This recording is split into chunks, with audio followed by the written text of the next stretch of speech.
Pursuing self-enquiry, it's good to take stock of our situation, of what we're about, of the direction we're moving in. I think this is what's happening here in the interaction between Vasishta and Manki. In fact, I think Manki represents for Vasishta what he's moving away from, what he's rejecting, or what he's transforming within himself. He represents the discomfort. The discomfort that everyday existence can bring about. That discomfort often prompts us to look for comfort on its own level, but then that just reinforces the cycle. You get your fix, and that's fine, you feel good, you feel happy, but then short time later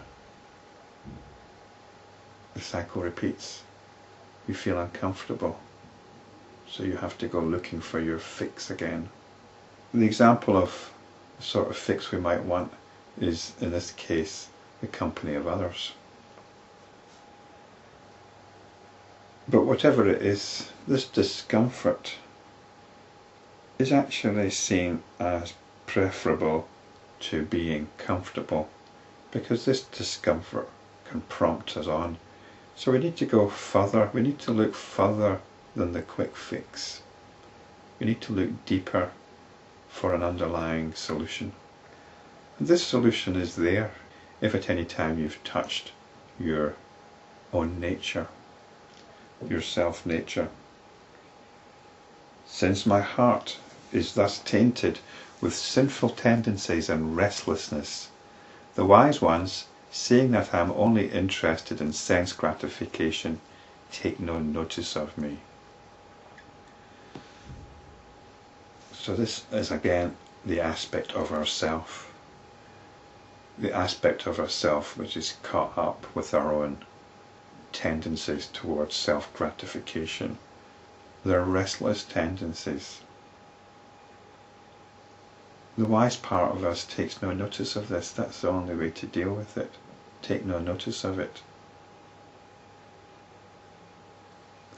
In spite of all this, my mind still pursues its destructive course, since it has not been overcome by death. So until death happens, this is what the mind does. It pursues a destructive course. This is more obvious than some than others.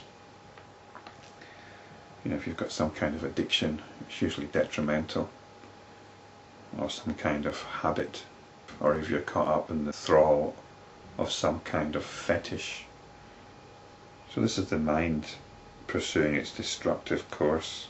The darkness of my ignorance in which the ego sense thrives has not yet been dispelled by the moonlight of the study of scriptures and company of enlightened beings.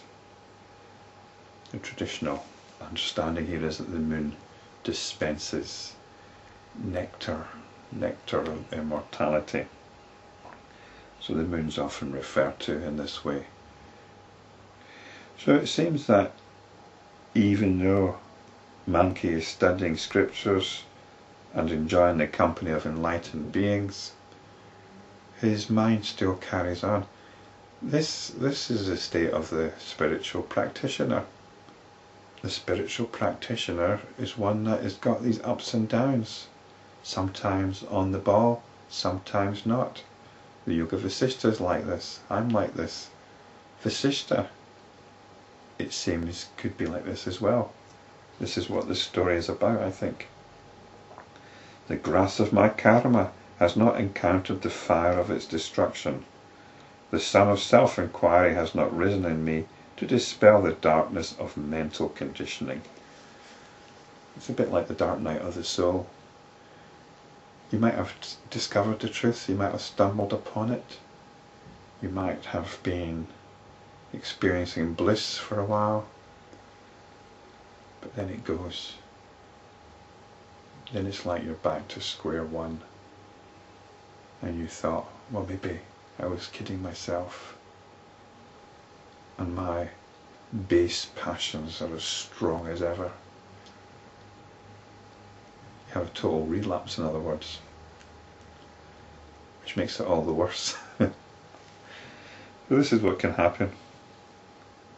And you forget the realization, you forget the truth that was so apparent and which shook you to the core. Maybe you even thought you're enlightened.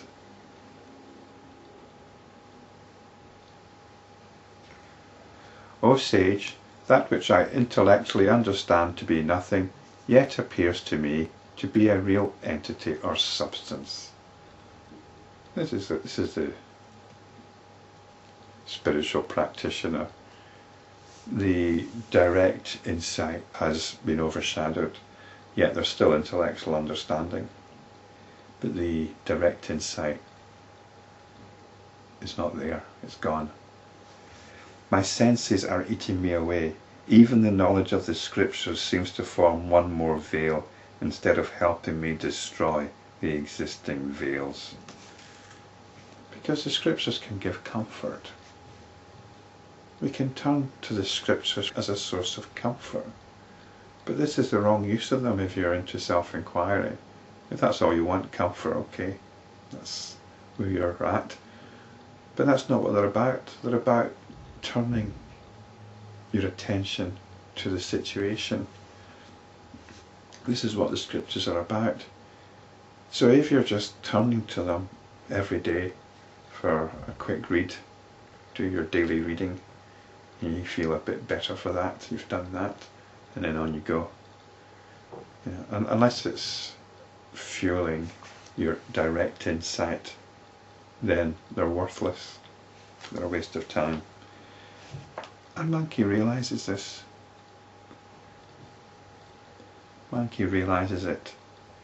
And perhaps this is Vasishta rebuking himself. It's something I have to do. Am I just getting into this in an intellectual sense? That's no good. Some people might think I am. But I'll just have to let them decide for themselves. I can't defend this. I'm not going to defend it.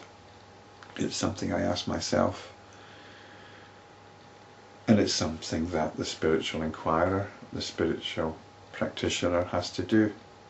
Are we just giving ourselves a nice little buzz for a short while before getting on with our daily chores?